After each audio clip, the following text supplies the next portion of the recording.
A very good afternoon to everyone. Welcome to today's webinar session. My name is Julin, and I hope all of you can hear me clearly. Some of you are saying that you can't really hear me well. I've already set my microphone to the loudest, so perhaps if you want to try and adjust your own speaker's audio volume, then that might help as well. Otherwise, sometimes it's also due to the bandwidth, and you might have to review the parts that you have missed via our recording that I will share later on. Okay, so just to get started, today's webinar session is around research and publishing integrity, and it's through the author and journal lens. This session is brought to you in collaboration with Pusat Citation Infometric, the Citation and Infometric Center at MOHE. So I want to thank the team for helping to co-organize today's webinar session that I hope will be beneficial to all researchers as well as journal editors. So a quick introduction, my name is Julin. Some of you might have heard my webinar sessions before, but today is probably the first time you're hearing about research integrity from me. Okay? My role in Clarivate is a regional solution consultant, and my job is to engage with users like yourself around topics like research integrity, publishing, and even using our resources to help you in your research workflow. So all of you come from various organizations within Malaysia. Okay? So some of you might have access to our Clarivate suite of products like Web of Science, Journal Citation Reports, or even Insights. Okay? For those of you who do not currently have access to these resources, if you are interested, do reach out to us or to myself, and I'll put you in touch with our sales manager. Okay? Otherwise, when the movement control order is lifted and everyone can freely roam around, if you want to access any of these resources, you can also go down to the MOHE building to access these resources. Okay? So let's begin. So why is research integrity important? Okay? Our focus today will be around research integrity on scholarly publications. And my focus, as per my experience, is around publications. So the tips that I'm sharing today will be very much geared towards the scholarly publishing environment. Okay? And why is this important? Why is research integrity so important in this environment? The reason is because scholarly publications are used to communicate research findings. Ultimately, it is used to elevate research ideas, okay, and also to advance research into the right direction to help community. So that's why scholarly publications play a crucial role in providing the essential platform on which ideas can be exchanged, criticized, and improved. However, in recent times, there are many participants in this field. For example, you have your researchers, so authors like yourself, you have journal editors, publishers, funders, even your institutions, head of departments, or even vice chancellors who are interested in various performance measures. And because of the stress of these research assessments, okay, many of the actors in this field start to seek shortcuts in order to gain unfair advantage so that their work can gain faster and wider recognition. So it can be in the form of authors as well as publishers. I think in more recent years, more and more so, we are hearing about things like predatory publishing, okay? And it is deserving of its attention. However, at Web of Science, at Clarivate, we always emphasize that it is not just one party that is involved in research integrity, it is the whole ecosystem. Okay? It is not just the publishers, it is also the authors, the researchers, the faculty leaders, and the leaders at the institutions.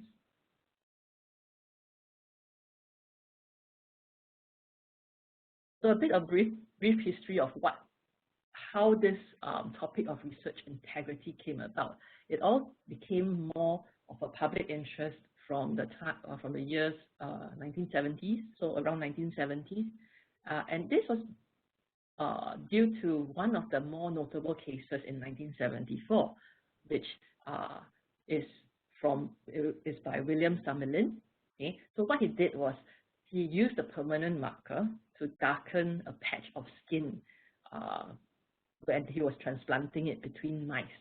Okay, so he basically doctored the skin, and that because of this, there was a hearing that took place in 1981 by the Investigations and Oversight Subcommittee of the House of Science and Technology Committee in the US.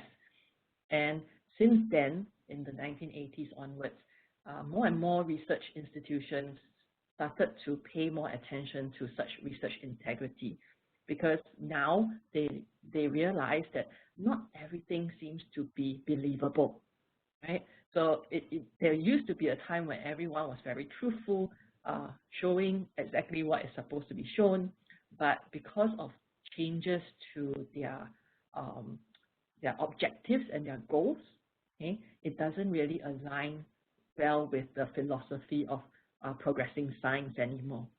So, and that's why more and more institutions are starting to build out this Office of Research Integrity, just to make sure and double check that everything that comes out from those research institutions are trusted and of quality. Okay? And even with funding agencies, okay, they have most of the funding agencies that fund research have also started to establish their own code of conduct and professional bodies and societies as well.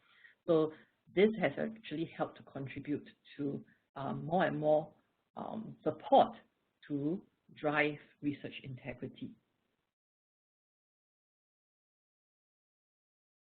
And as I'm from Web of Science, we are all about data and using data to see the trend. So within ISI, we have also done a report that covered research integrity. And within this report, we have this particular graph that showed that even on Web of Science itself, articles that talk about research integrity is on the rise. Okay? So you can see that from 1982 onwards, there has been a sharp increase in publications around the topic of research integrity. And the research community is increasingly engaged on this topic, and that's why you see many publications on things like predatory publishing. You have things about talking about using a single metrics all the time versus a profile. So all these are key issues that need to be discussed in order to address research integrity. But why is research integrity undermined? So as I mentioned earlier on as I started today's session, it is undermined because of the pressure of performing. And that is one of the key influencing factors why there's so much misconduct that's happening. Okay? And these performance pressures are applicable to almost every single player or actor in the research ecosystem. So for the researchers, what they want to do is improve their standing through publication of many research articles. Okay? And most of the emphasis is on publishing in high quality journals to receive high citations. Okay? So their goal is to improve their chances of receiving funding, to enable them to get better positions, and generally ensures longevity in their career. Then for the journals, the key driving factor for performance is to attract and publish the best research articles in their field or increase their publication volume. And for publishers, they want to build a portfolio of successful journals. Okay? And for funders, they want to invest money in teams and projects that will deliver high impact outcomes. And for institutions, ultimately what they want to do is to be able to attract, develop, promote, and retain academics that can produce world-leading research with wide socioeconomic benefits. And for government, they want to build and invest in productive research systems so that with high quality governance, they can deliver political, economic, and cultural advantages. And for databases and analytics providers like ourselves, we seek to provide useful search and discovery features that help researchers work quickly and more efficiently to provide analytical tools. So with all these varied objectives of success, okay, the key influencing factors is performance. Okay? Because of these performance pressures, everyone wants to make sure that their research is published. Everyone wants to make sure that their research is cited. Okay? And that's why there's more and more so of misconduct that's happening. For today's session, my focus will be around researchers, journals, and publishers, but we are working with MOHE to see whether we can do a broader research integrity seminar that would encompass the funders as well as the institutions to have a more open discussion around this topic. So let me just break down the various stages of the research workflow so that you can visualize and understand what are the kinds of misconduct that can happen at these various stages. Okay? Because although the emphasis has always been around the publishing side, it actually starts all the way fundamentally from defining the research problem.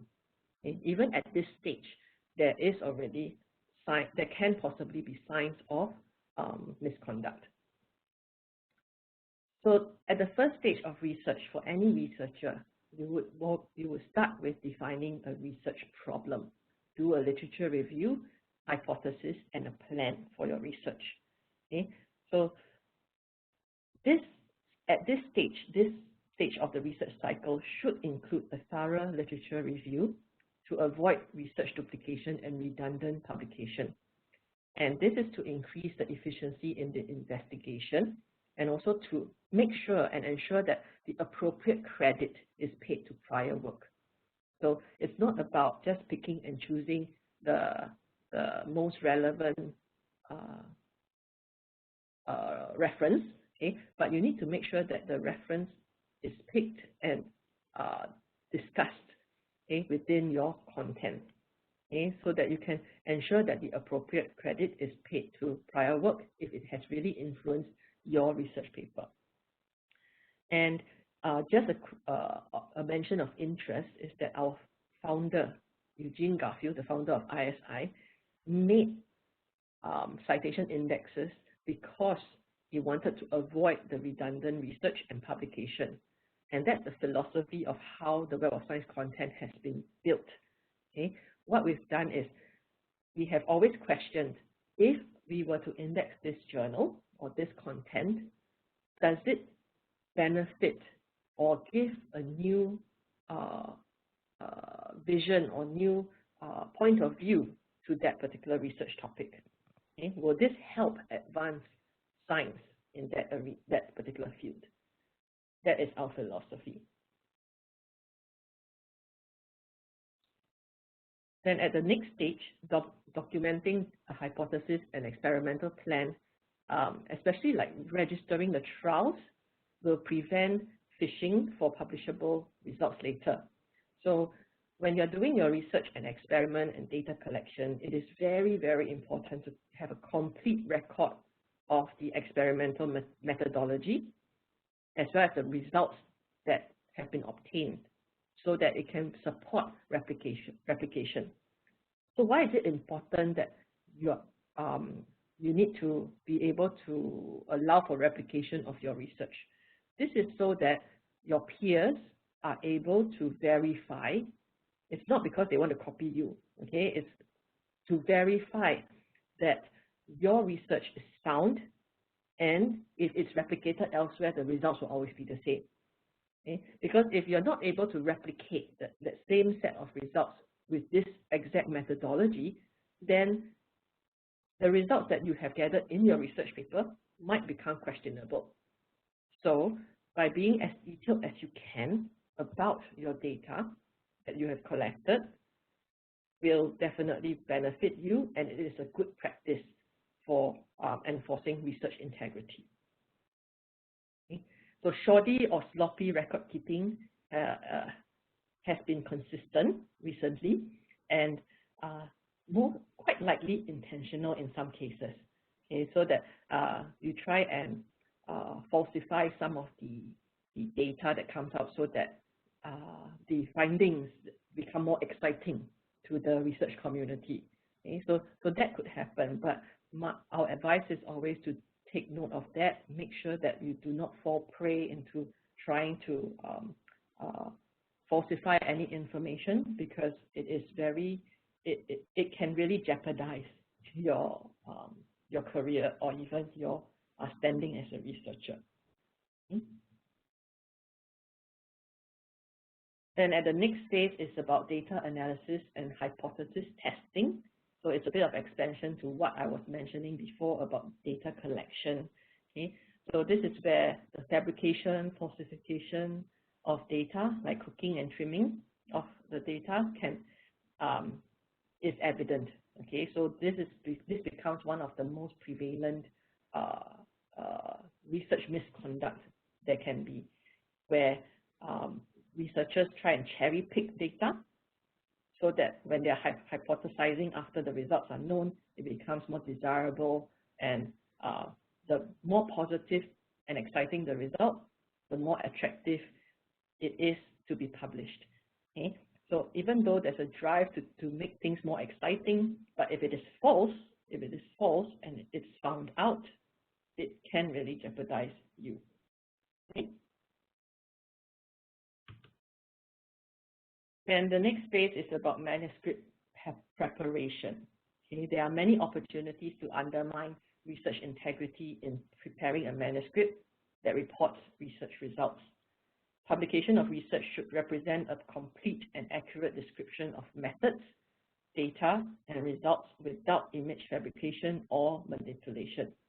So some examples of what can happen at this stage would be things like plagiarism. So your text, if you're lifting the text at whole from a different previous research paper, okay, that could be a form of plagiarism. Okay, what about images? Okay, if you're using images or things like X-rays in your research paper, okay, any image can possibly be doctored. So doctoring these images could be also a sign of misconduct. Okay. Things like purchasing of the paper from paper mills. So some of you might be aware that there are instances where authorship is sold. Okay, and that is unethical, and we do try and clamp down on these practices. Okay, so there was a time, I think 2 years ago, there was I believe a Russian web page, okay, that indicated that there was some hanky-panky going on in terms of selling research papers. So at Web of Science, we took that very seriously. We went to investigate, and we actually filtered out. That means we delisted quite a number of research articles that were bought through these paper mills. So we do not stand for these kinds of behaviors, and we do address them when we detect them. Okay.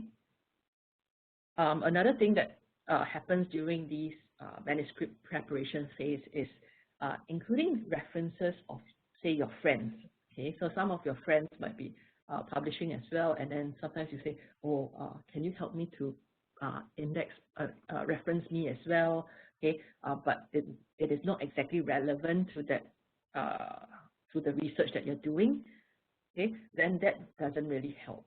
Okay, so even though maybe both of you are in the same field, but if you reference his work, okay, without a clear relationship to the research problem that you are trying to address, then that reference becomes not a relevant reference. Okay, then that also undermines the integrity of that research article. Okay.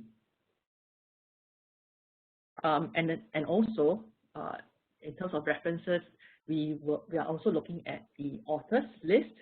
Okay, so now even more so, we have a lot of consortia authorship.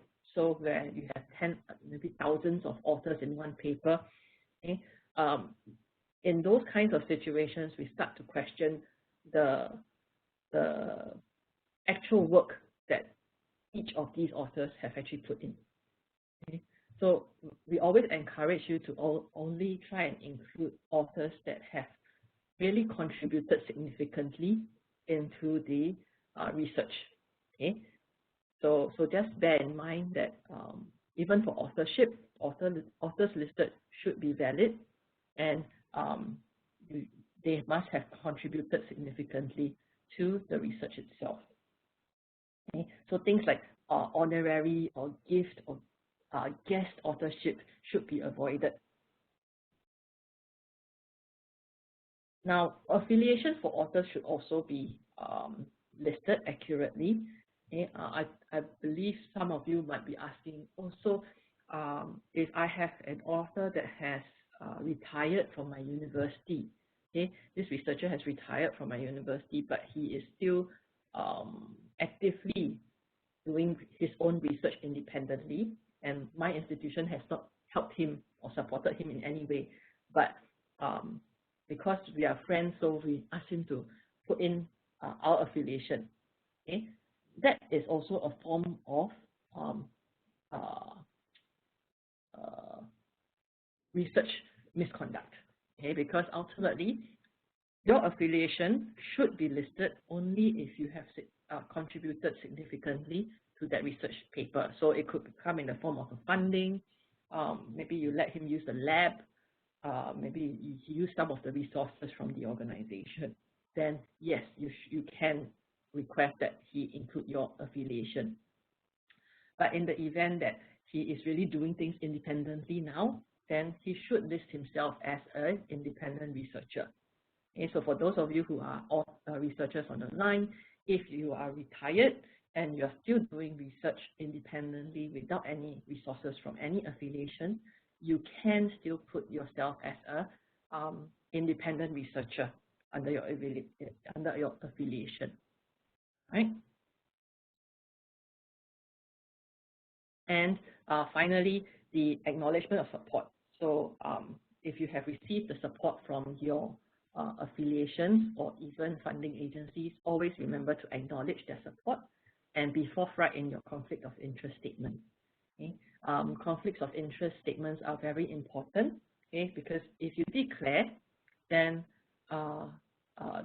when your paper is being peer reviewed, that is considered, and if it has not affected your research findings, that's fine. However, if you do not declare your conflicts of interest and you kind of skew your research to benefit, say, a pharmaceutical company that you have been receiving discounted drugs from, okay, then that, if you don't declare that and your research somehow skews to benefit them, then there is a question of authenticity of your research. Okay.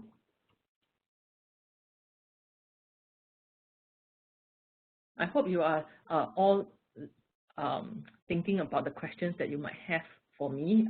So do type those questions into the chat box or the Q&A panel when they come up. Yeah.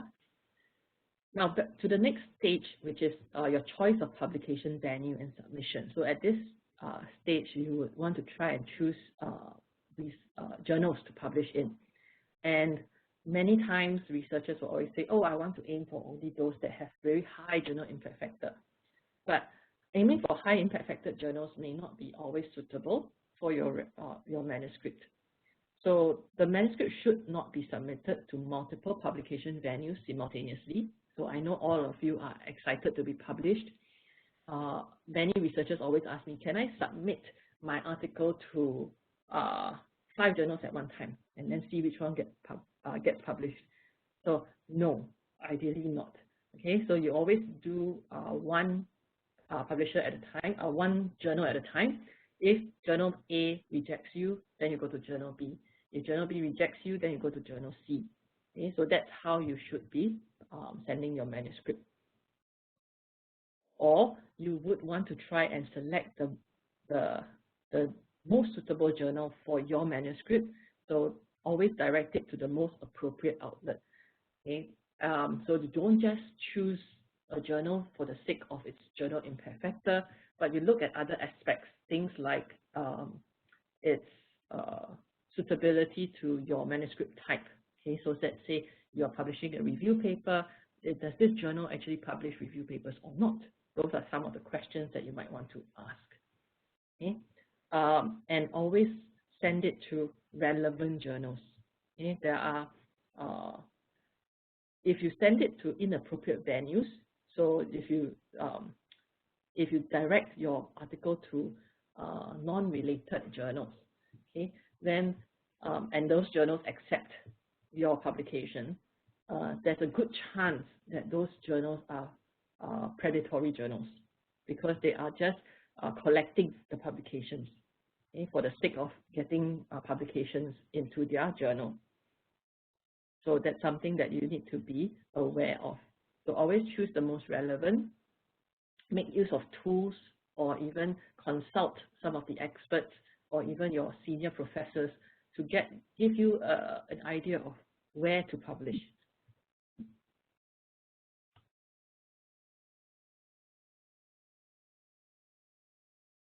And in recent years, there's new and troubling behaviors that have emerged at this junction. So at this stage of editorial and peer review process, including revisions, this is where there's a prevalence of this misconduct. Okay? There are many, many more unscrupulous authors, okay, where sometimes if you're asked to recommend reviewers, some of the authors will suggest accomplices. So that means they're friends, or actually have them redirected to their own email, personal email address. So an example would be if a journal asks the author, please recommend a peer reviewer. So if let's say the author's name is John Smith, okay, he might say, okay, I recommend Alice Spring to review my paper. And when this Alice Spring person is fake, so he basically used a fake email address, perhaps a Gmail or Hotmail account, and personify himself as Alice Spring. So in the end, when the journal doesn't check who this or verify the peer reviewer, then this author gets to review his own document. And of course, if you review your own document, you will try and benefit yourself, right? Where you go and say, oh, this paper is great, please publish it. So it can happen. It did happen before. And that's why it's so important that even at the stage where the journals are accepting manuscripts, you do not just have to verify the authorships anymore. You also have to verify peer reviewers. And make sure these peer reviewers are authentic and genuine. Okay. So such fake self-directed peer reviews highlight weaknesses in many publishers' peer review systems. And if you have attended any of our editorial days before, we always emphasize that selecting peer reviewers, yes, it is challenging, but it is a very, very important step. Okay, and especially emerging journals that are still growing and are still developing, they do not have that pool of peer reviewers to choose from easily, and that's why they tend to fall prey to all these suggestions of peer reviewers, where if they do not have that technology to check and verify, they will just accept those suggestions because they're desperate. They just need someone to do a peer review. It's not that they are working towards being fake. It's just that the hands are tied. They do not have that pool to choose from. So whatever that the author recommends, they take. Okay, and that's why this behavior becomes a behavior of the environment. Okay, the environment has caused this behavior. And even for peer reviewers, even for authors like yourself on the line, if any of you have been invited to do peer review, okay, I think in more recent years, there has been more and more avenues to learn how to do peer review. But in the past, there was never an opportunity to learn the proper steps of peer reviewing. Okay? So when it comes to reviewing research, it's based on your experience. It's very qualitative and experiential. So in recent years, at Web of Science, we have this system called Web of Science Academy, where we try and teach the skills of peer reviewing to authors like yourself, so that you know what to look out for as a peer reviewer. What does it mean to be doing a good critique of the research that comes out of that document that you're reading? Okay? So peer reviewers are expected to provide an unbiased critique of a manuscript and should not insist that the authors cite papers by the reviewer. Okay, so I know some of you are also wanting to be cited, okay, but there has been cases where peer reviewers themselves, they say, oh, if you want me to give you a good review, then you must cite my document, because they are in the same field. Okay, so the peer reviewer has no qualms and say, you want something good from me, then you must provide something good to me as well. All right. So those kinds of nuanced behavior, okay, it might sound innocent, okay, but in the broader context, once it's accumulated, then you start to question, if everyone is doing it, then what's the validity of that science that we are trying to publish? What's the validity of us trying to make sure that we are publishing good science, to make sure that we're advancing science properly? Okay? So just have a think about that. So all these small little behaviors can add up. Okay? And in the current environment, journal editors should increase their vigilance in verifying authors. So I mentioned you do not just verify the author's names, but you verify their affiliations, suggested reviewers as well. Okay?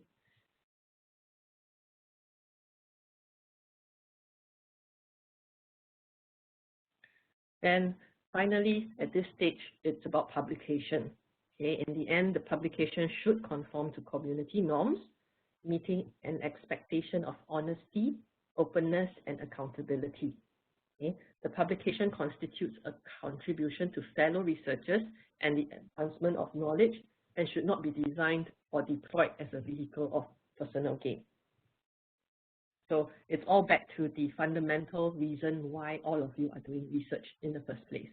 It is to benefit society, is to generate good science so that the future generations can benefit. And at this last phase, which is the use of the publication record itself, there is also more and more prevalence of misconduct. But misconduct in what sense? In the sense of the measurements of performance, okay, things like research assessment. So research assessment for allocation of resources, things like involvement of appointments, promotions, funding decisions, often depend on publication and citation data. So in addition to other quantitative data, and most importantly, expert and qualitative judgment. If a publication and citation record has been manipulated and deformed, it cannot serve as a reliable record of the individual. Okay? So everything all rolls up. If at any phase in time here, from research problem formulation, experiment and data collection, manuscript preparation, submission, review, and then final publication, if at any juncture there was a misconduct, okay, it rolls up. Meaning, if your institution uses your document as a means to measure their own performance, then if caught, okay, if it's uncovered, it will not just harm the reputation of you as a researcher, but it will harm the institution that is using it. So that is the reason why research integrity is not the responsibility of just one person. It's a shared responsibility across all the different players.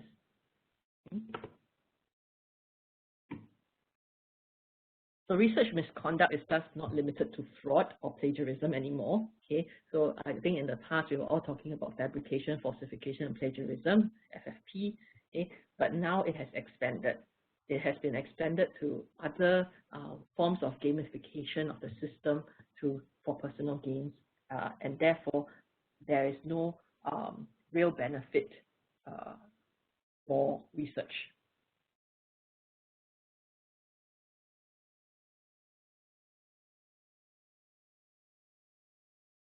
So like I mentioned, there are many stakeholders responsible for upholding research integrity. So there is no single group that can fix failures in research integrity because there is no such thing as a citation police. Okay? It is a shared responsibility. So at every stage, for example, when an author publishes his paper, it is the responsibility of the journal to verify. It is also the responsibility of, say, the research organization to verify the findings of that particular author as well, to make sure that everything is clear and good. Okay? And then once it's published and once the manuscript has been accepted, then it is the role of the journal to pick the most suitable peer reviewers to review that document. Okay? And then the list goes on, the cycle goes on, and at every stage, those stakeholders have to play a part.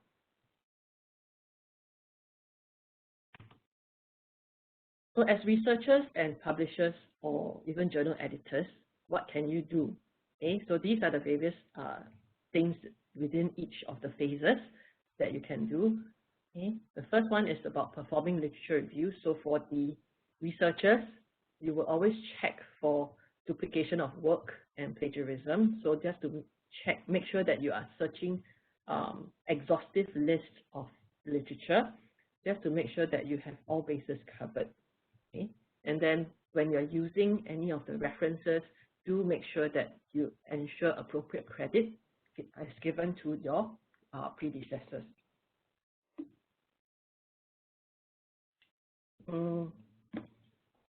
Okay, so at this part, there is a question that came in the chat. So I happened to see it, so I'll address it. I will need clarification on reference citation. It is always confusing. Must all the write-up be paraphrased? Is this what makes the writing process a bit more tedious? This is what makes the writing process more tedious. Yes, correct. So when you're using the content from a particular previous paper, do not lift the whole text. Paraphrasing, yes, it's important, but you can also look at its application to your paper. Okay? If you need to mention a specific technology or a specific comment, okay, there is a proper way to mention it without lifting, and paraphrasing is one example. So yes, it does make writing it a bit more tedious, but ultimately when you're using a previous research paper, it's mentioning that it has been utilized to build on your own thoughts. Okay, so it's not about telling somebody what he or she can read from the other document. If you understand what I'm telling you, because if you're lifting the whole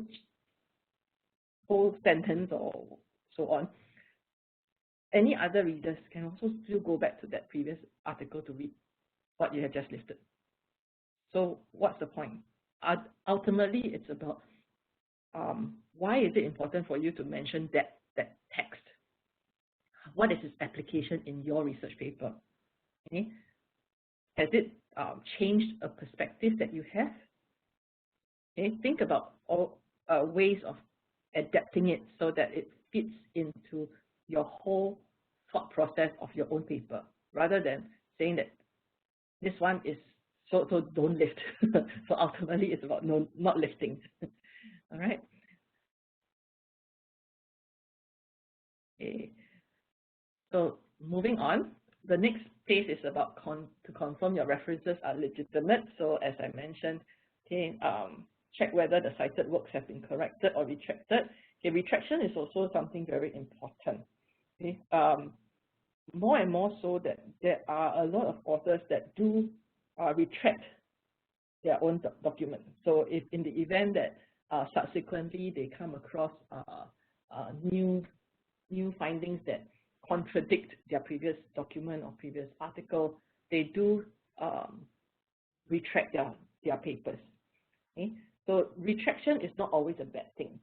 It can be a good thing. It can be a good habit of authorship, because they take responsibility to correct what was published. Okay? Sometimes the retraction could come from the journals themselves, where they realize that, hey, there was a gap in the review process, so this has not been verified, so we shouldn't be publishing it, or there's a question around the methodology of that document, that research, and therefore, as a trusted journal, I cannot allow for this to happen, and therefore I retract that article. That could also happen. Okay? And ensure reference material is relevant and avoid superfluous cited references. Okay?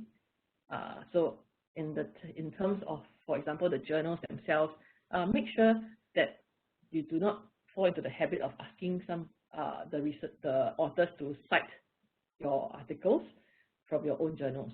Okay? Because yes, they might be the same field, okay, but citing for the sake of being accepted to be published, not quite right. Okay, so something to take note of. And that's why it's always good to maintain a level of self-citation that is appropriate to the field. Okay, it's not just self-citations as a researcher, but also self-citations as a journal. Make sure that your level of self-citations is kept to a minimal and only only to the required level. Okay? Most of the time for journal self-citations, we are talking about 20%. Okay, not more than 20%. Right? For the authors themselves, there is no set percentage. Okay, but it depends on the field. Okay? Most of the time, if you're in a field which requires you to cite your previous work so that it can continue on, that's fine. Most of the journals will be able to recognize that. Okay? But citing yourself for the sake of getting citations, then that's not correct. Because if we were to use our some tools, okay, for citation performance, so let's say if we wanted to check whether you are overly self-citing, we can check in the sense that we will group all the same field papers together, look at all their citations, and measure and see whether any of those papers are outside the norm. Okay, so there is always a norm, a range of citations for a specific field. So if we are able to track that, and we see that there's a few outliers, those outliers will become those that are overly self-citing. Okay, so that's something that you should be aware of. And ensure the provenance of any experimental data. So make sure that the data that you have is true and accurate, no manipulation. Okay, make sure you check for signs of image manipulation and falsification of data. Okay, for image manipulation, some researchers will ask, how do you check for image manipulation? I'm not sure if any of you are fans of CSI, the crime scene investigation drama series on TV. Okay? I'm always quite fascinated when they were looking at photographs. So when they are looking at the photograph, they can look behind the scenes of that photograph, like the metadata. So they do some scanning, and then they can see in the background, there's some inconsistency. So they use technology to identify image manipulation. So even now, if you do a quick Google search for checking and verifying on image, even Photoshop, we are able to check and verify for image manipulation. Okay? So you can make use of some of these tools to just check and verify. Okay? This is specific to anyone that has to judge the authenticity of any pictures. Okay. For plagiarism, I think most of you are familiar with plagiarism tools like Turnitin. Okay, so those are just some examples. Then you have the statistical validity, make sure that all the clinical trials are registered, for example. Okay. Verify the author's identities and affiliation. So make sure they check that they are real individuals and affiliated to the correct affiliations. Okay. Okay, some of you have asked to repeat the negotiable percentage for self-citation. So for the journals, the self-citation is around 20%. Okay, but for individuals, it depends on the field. I can't give you a percentage for that because it's different for different fields. Okay.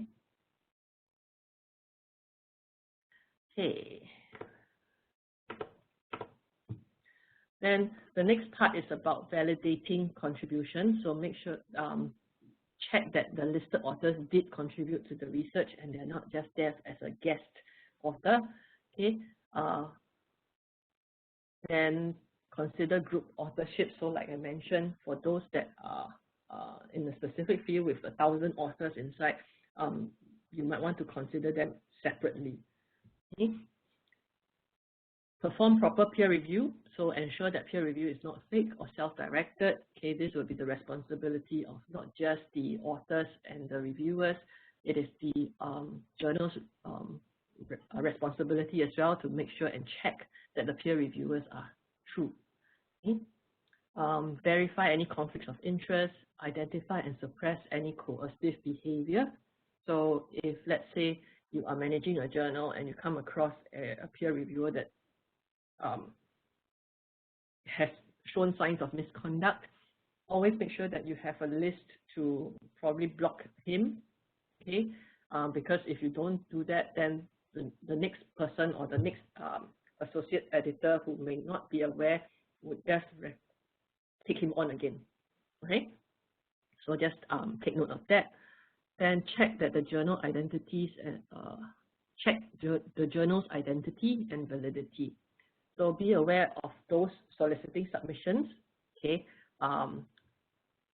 this becomes a bit of a gray area.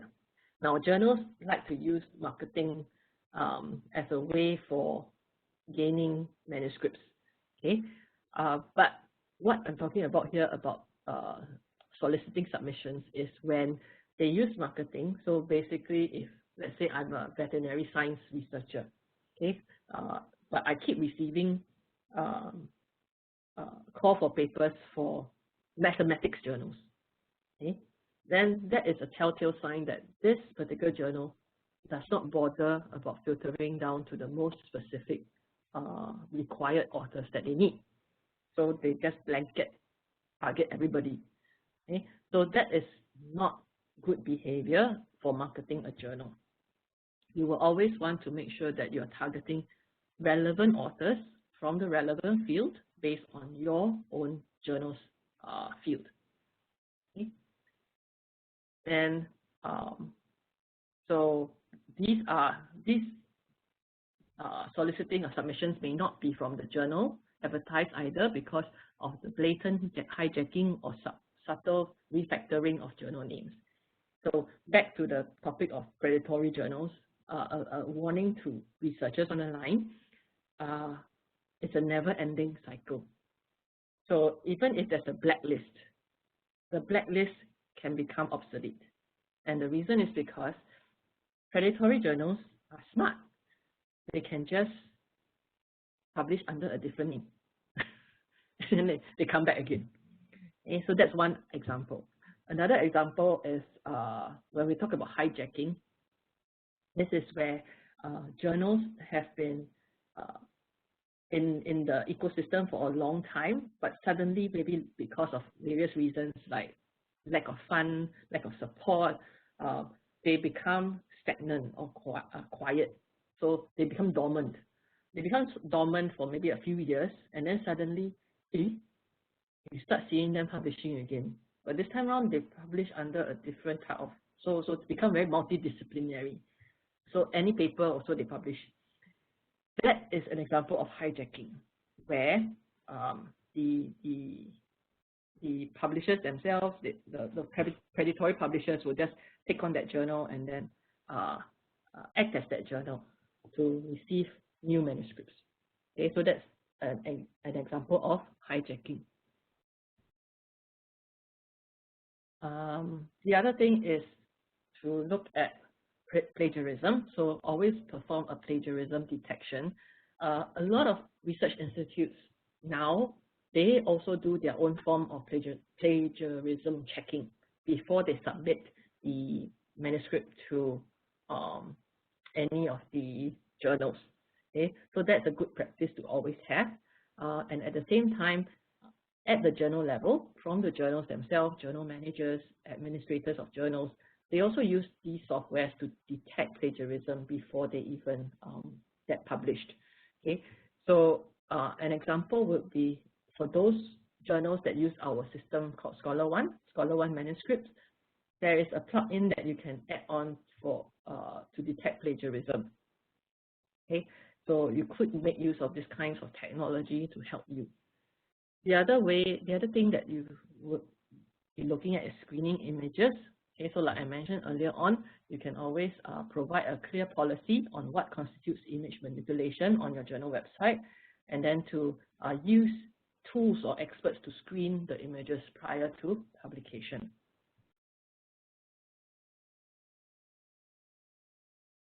Okay, what about the institutions and funders? So institutions and funders also have a responsibility to uphold, okay, where institutions will provide the researcher training, so providing training to your researchers on the fundamental skills to around literature review, manuscript preparation, and peer review. Those are all important skills to have as a researcher. Okay? Then from a funder's perspective or government's perspective, you can create clear policies regarding the expected behavior. Okay? A guidance on the journal that you should be publishing in can also be a way to make sure that they don't fall off the bandwagon of research integrity. Then in terms of the community-wide efforts, so from database providers like Web of Science and metrics providers like Insights, okay, checking the journal's identity and validity, it becomes one of our utmost responsibilities in indexing the journals. Okay, so for Web of Science, we are always there to emphasize that we are very strict in our selection policy. We are publisher neutral, and I'll explain a little bit more in my upcoming slides. Okay? And then for metrics providers like Insights, we produce and use bibliometric indicators responsibly. Okay? It's not just about using H-index anymore. It's about creating a profile of that researcher or a profile of that organization so that you use multiple indicators to give you an added dimension and perspective to the performance of those entities. Okay? You can use the metrics to support decision making, but it should not be the only consideration. Okay? It always has to have a multi-dimensional quantitative as well as qualitative approach.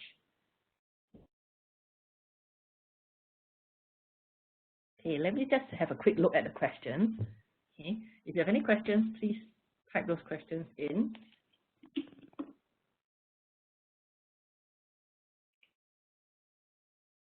Okay, so there's a few questions here on the Q&A.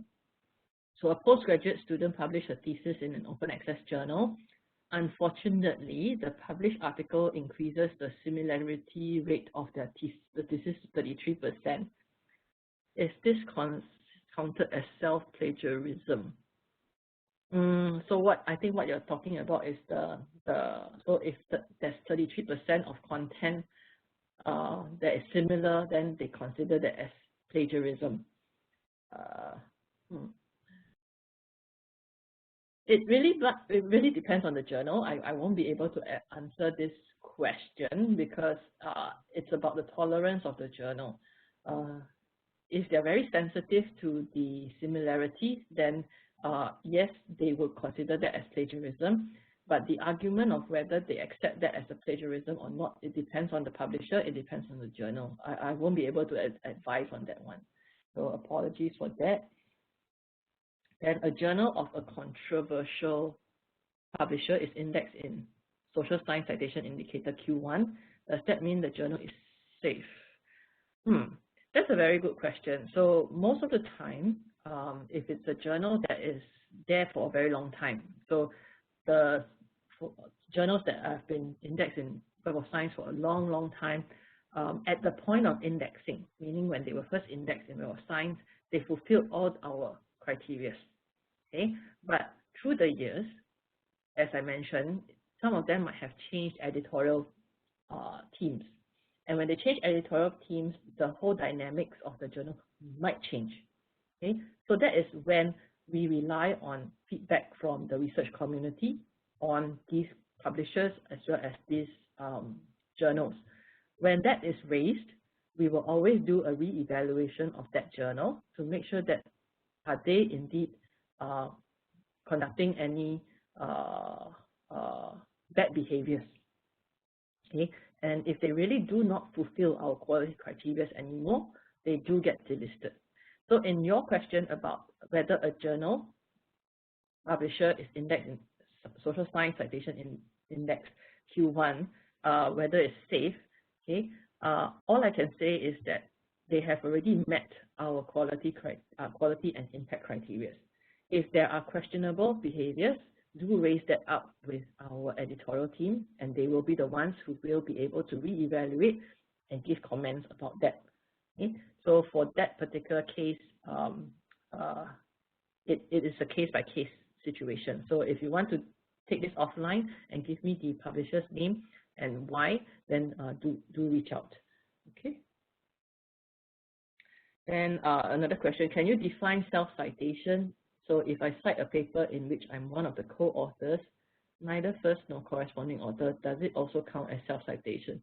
Yes, so in simple terms, yes, that would be considered as a self-citation. Okay, so let me just move on. So at this next part, the next 15 minutes or so, before we take on more questions, I will be covering some of the tools from Clarivate that will help authors as well as journals in addressing and supporting you in your research integrity journey. Okay? So in terms of tools for the authors, okay, when it comes to performing literature reviews to check for duplication of work, plagiarism, ensure appropriate credit is given to predecessors, we have a tool called Web of Science. So the Web of Science is a research discovery tool. It is a citation index database that allows you to explore literature across all disciplines. Okay? And the reason why you can trust Web of Science is because of the strict emphasis on research integrity that we have. So Web of Science will provide data and metrics that you can trust because we curate our collection. So only journals that pass our rigorous selection process are included in the Web of Science core collection. And that is the foundation of the Web of Science journal citation reports. So our team of editorial members are all publisher neutral, so they do not belong to any journals or research institutions, so there is no conflicts of interest. And we will also curate our data, so our high quality journal title curation underpins the accuracy of the JCR journal citation attributions. Okay. And we curate our metrics as well, so we will suppress journals from JCR if we detect citation anomalies that result in a journal impact factor that does not accurately reflect that journal's contribution to the scholarly network.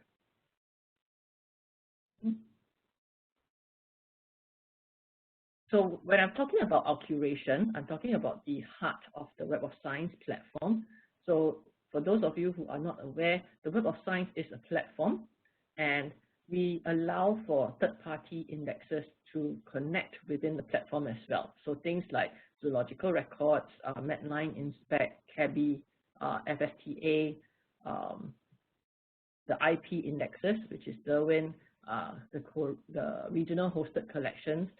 These outer rings, these are all the external indexes. Okay? The heart which goes through our strict curation process, is actually those that are in the Web of Science core collection. And it includes the Emerging Sources Citation Index, Science Citation Index, Social Science Citation Index, Arts and Humanities, and the Conference and Book Citation Indexes. So this is the Web of Science core collection that goes through that evaluation process. So how does our evaluation process work? Okay. So as I mentioned, our team is a team of publisher-neutral in-house editors, okay? And this contrasts with the approach taken by competitors who rely on algorithmic approaches or delegate aspects of editorial decision-making to the research community via external boards. Okay? So just take note of that. And these are our evaluation criteria. We have 24 quality criteria and 4 impact criteria that all the journals have to fulfill in order to be indexed in their respective indexes. So if the journal fulfills our 24 quality criteria, they will be indexed in the Emerging Sources Citation Index. And if they fulfill an additional 4 more impact criteria, they will be indexed in the Science Citation Index Expanded, Social Science Citation Index, as well as the Arts and Humanities Citation Index, which is the specialized collections. And only the Science Citation Index and the Social Science Citation Index journals have a journal impact factor.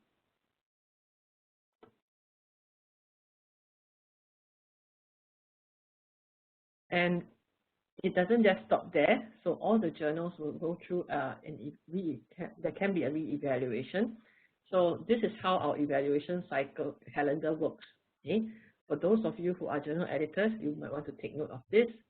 So in the first half of the year, our editors will focus their attention on new evaluations. So these are journals that have never been indexed in Web of Science before, okay? And that will be in the first half of the year, so January to June. Then in the second half of the year, from July to December, then the editors will then change their focus and focus their attention to re-evaluation of the high-performing ESCI journals.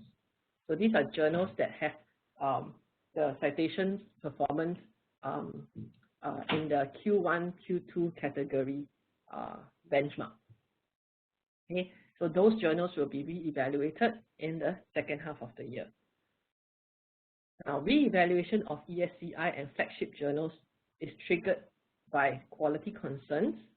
So triggered by quality concerns are prioritized all year round. So if you have concerns about specific publishers or journals and you give us this feedback, then those are also prioritized for re-evaluation. Okay. Internally, we will also monitor for size, content profile, and citation profile of the author and the author profiles, but we also rely on the feedback from the community when it comes to flagging any questionable journals. Okay.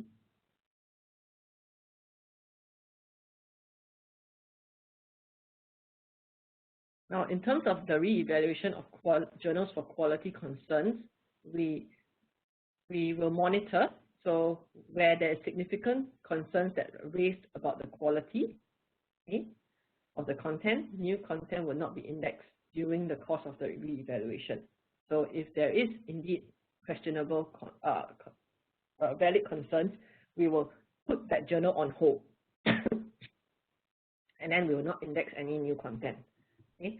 Only when the evaluation is complete, the publisher will be informed of the outcome, and the journal will be either be removed or remain covered, depending whether they still meet our criteria. Okay? So if the journal meets the quality criteria, then the missing content will be indexed. If the journal is removed, the content will not be backfilled. So it will be up to the last date of before it was put on hold. Okay. Then in the cases where there's very serious cases of breaches in the journal's editorial standards, published content may be removed from Web of Science. So it depends. Sometimes the journals will still have their previous year's contents indexed in Web of Science, but if it's very serious case of malpractice, then their previous content might also be delisted. Okay? So this ties in with the question that is in the chat that I see. So is individual articles verified before it appears in Web of Science? So in terms of verification, we will check the journals. So if the journals are meeting our criteria, then they will be, all their content should be indexed in Web of Science. Sometimes we will do a double check on their metadata, so meaning the individual articles data, for example, the affiliations, the author's names, the references used. So if anything was missing, because we collect the metadata from the publisher, so if anything is missing, then in that case, the article might not be indexed yet. But when the publisher provides to us the full data, then that article will be indexed. Okay, I hope that answers your question.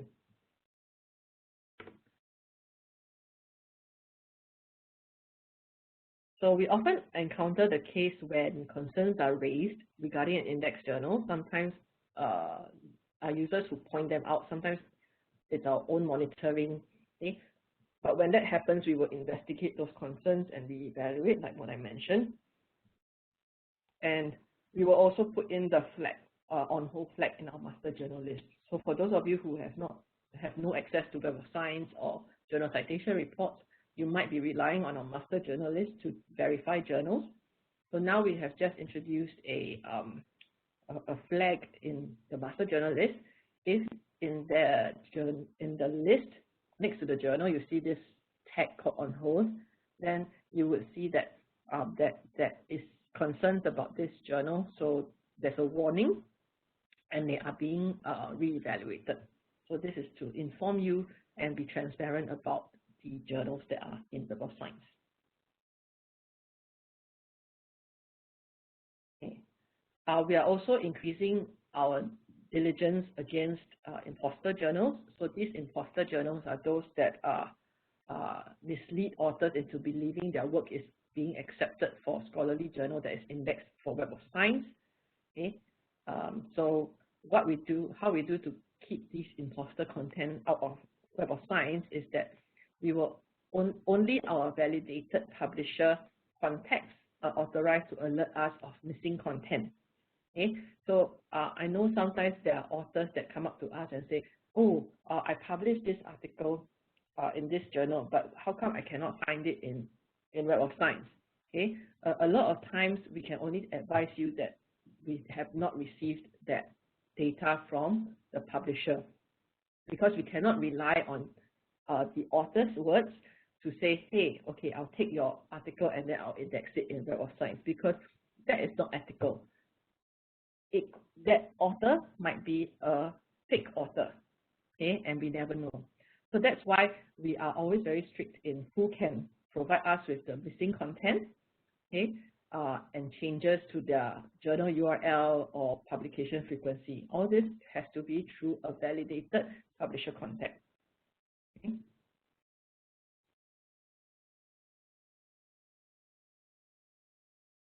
Then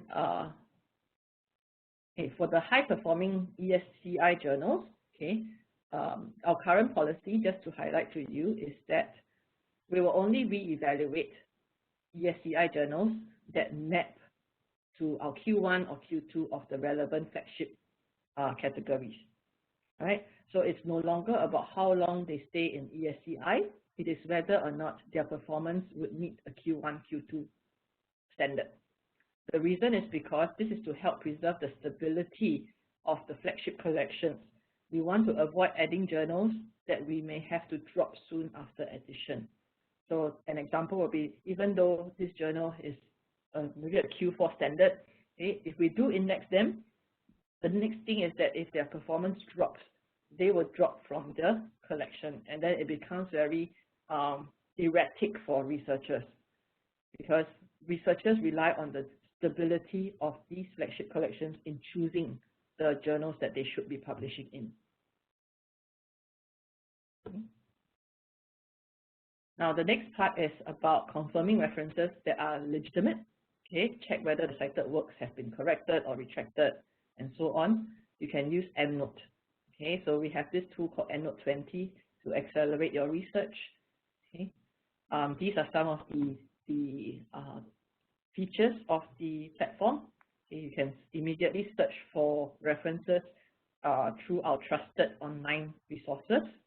Okay, you can immediately search even Web of Science or PubMed through Endnote. Okay.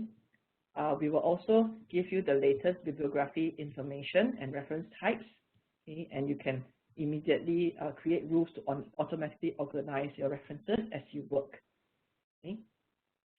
And the data will be kept accurate with automatic reference and link updating. So this is to make sure that you always have the most up-to-date references, because the latest development that we are exploring for Endnote is to include a retraction alert. Okay, so if any document has been retracted, we are going to put in a alert notice in the Endnote so that you are aware that the reference that you have in your database has been retracted. Okay. So these are the specific features that will support you in research integrity, things like ensuring your bibliography is accurate with refreshed journal and referencing styles, keep your data accurate by link updating and automatic reference updating. We also you are able to also match your paper with relevant and reputable journals using the Manuscript Matcher. And you can conduct large-scale literature reviews with ease and speed using the analysis tools that we have. One thing that I wanted to highlight was the creation of a citation report from Endnote Desktop. Okay, so sometimes you want to verify the citation performance of that particular reference. You might also want to see whether that particular document has been overly self-cited or not. Then you can run a citation report of those references and see the level of self-citations through the linkage into Web of Science citation report. Okay. And coming soon, as I mentioned, is the retraction monitoring. Then to check the identity of journals, you can use journal citation reports. So journal citation reports will help you to make confident decisions with objective and unbiased journal statistics from publisher-neutral experts at Web of Science. Okay? Because of our strict selective process, you will be able to ascertain the performance and the suitability of those journals. Okay, tools for journals. Okay, what about for the journals? What tools can you use? To perform proper peer review, we have the Scholar One manuscripts, okay, that can be integrated with our reviewer locator. Okay, Scholar One manuscripts is a one-stop shop. It's a complete submission and peer review system that allows you to define the steps and processes based on your editorial workflow. Okay? So you can allow for manuscript checking, triage checking. So all these checks can be put in place within the system so that you can make sure that your authors are supplying you with the best images, standard images, proper files, and so on. So remember the point about data accuracy and information accuracy. So all this can be put in place using checklists within the Scholar One manuscript system. At the same time, we were talking about fake peer reviewers. In Scholar One, there is an unusual activity detection tool that allows you to turn this on or off. Okay? This is to allow you to detect any funny, suspicious behavior.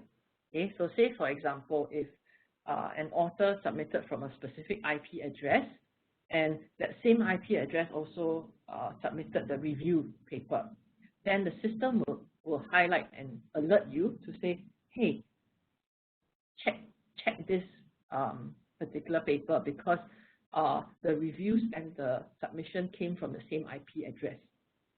Okay, so that is one example of the kind of alerts that we have on the system. Okay. Then the reviewer locator to help with the developing journals to enhance and increase and improve their reviewer pool.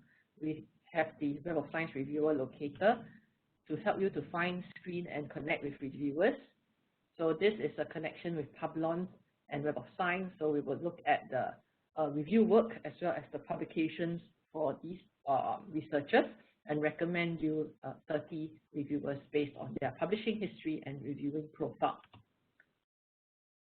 So the reviewer locator is available as a standalone product, or it can be integrated with any of these systems like ScholarOne, Manuscript Manager, River Valley, Editorial Manager.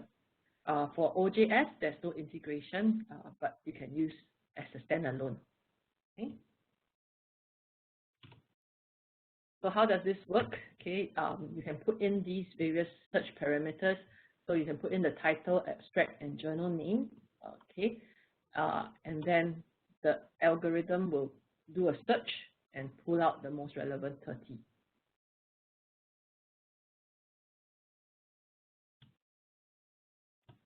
So this will then provide you with a 360-degree reviewer profile, including his publications. Any conflicts of interest will also be flagged, and there's also an indication of the reviewer's availability, okay, so that you will avoid the wasted time in contacting a peer reviewer when he's too busy. Now, I've shown you the tools that the authors as well as the journals can utilize. Okay, the last part is about what we're doing to promote research integrity in the wider community.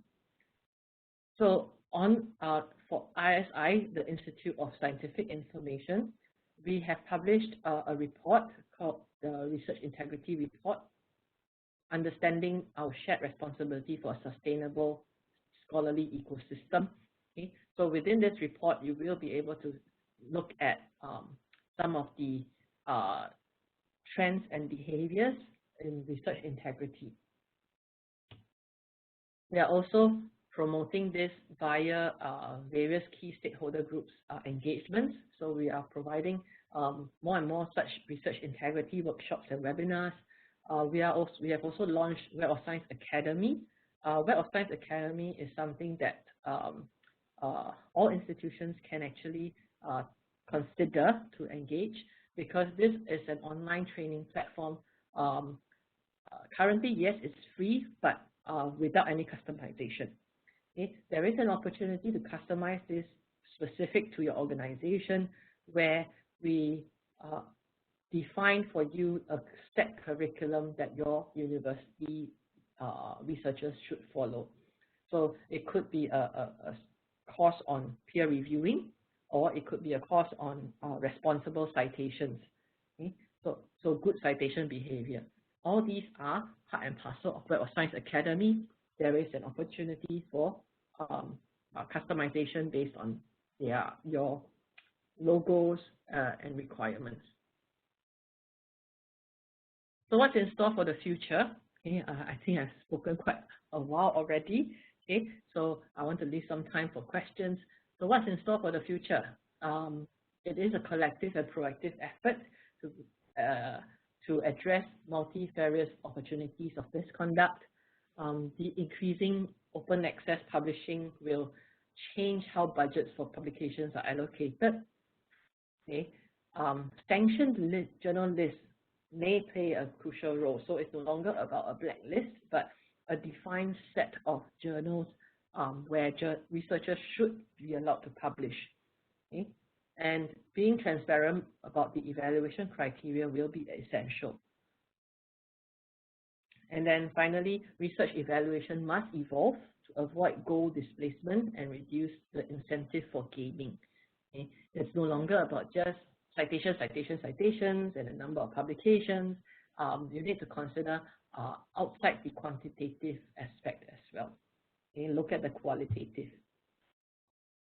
So that's all I have for today's webinar. Okay? I hope you have found the session useful. Now I will have about 5 minutes to take in any questions that you might have. So let me just quickly look at the Q&A as well as the chat.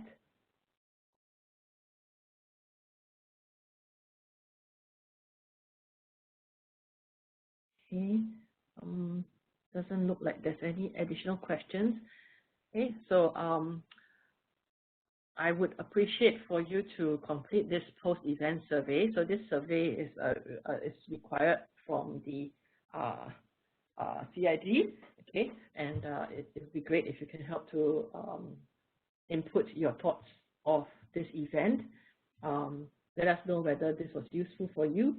If you are curious and interested in any of the tools that I've shown you from Clarivate, okay, feel free to reach out to myself, Julian, or Clarice. Okay. Okay. Oh, there's a question here. What is a preprint? Okay. So a preprint is a research article that has already been accepted to be published. It has already gone through the peer review process. It has already gone through the proper approval channels for that journal. Okay, so they are published prior to being assigned to a volume or issue. Okay, so which means to say the article has not been assigned to a particular volume or issue yet, because that volume or issue has not been published. So that's why we call it preprint. So this is preprint. So question is it a publication or not? So yes, it is a publication. Okay. Yeah, so some journals do not accept manuscript that already published as a preprint. Yeah, so the journals usually will not accept this as a manuscript that is already a preprint, because it has already been accepted by another journal.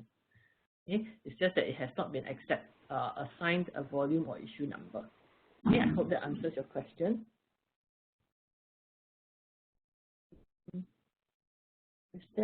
Can the editor ask the author to cite the article published by our journal? So this question is, it goes back to my initial advice on whether the article needs to be cited or not. Okay, because asking the author to cite an article by your journal, that means the journal editor themselves ask the author, another author, to cite your journal's paper.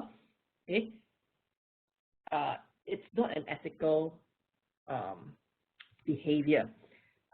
It's always advisable that the authors are only citing documents that really need to be cited for their research work. Okay, that is the main purpose of citing a reference. It is not for the benefit of the journal, neither is it for the benefit of the author. It is for the benefit of advancing the science in that research article. All right. So your question about can the editor ask the author to cite the article published by our journal? It happens, but it is not good behavior, okay? And it should not happen. Okay? Another question is, does Clarivate keep lists of discontinued journal by Web of Science? Can we librarians have it? Discontinued journal. So on journal citation reports, so let me see whether I can access journal citation reports. So we have a few different places for these journals. So those that have been delisted, suppressed from journal citation reports, they are in the help section of JCR. Okay. So if you're using journal citation reports under the resource center here, there's a help and contact us. You can go there and go to the help guide.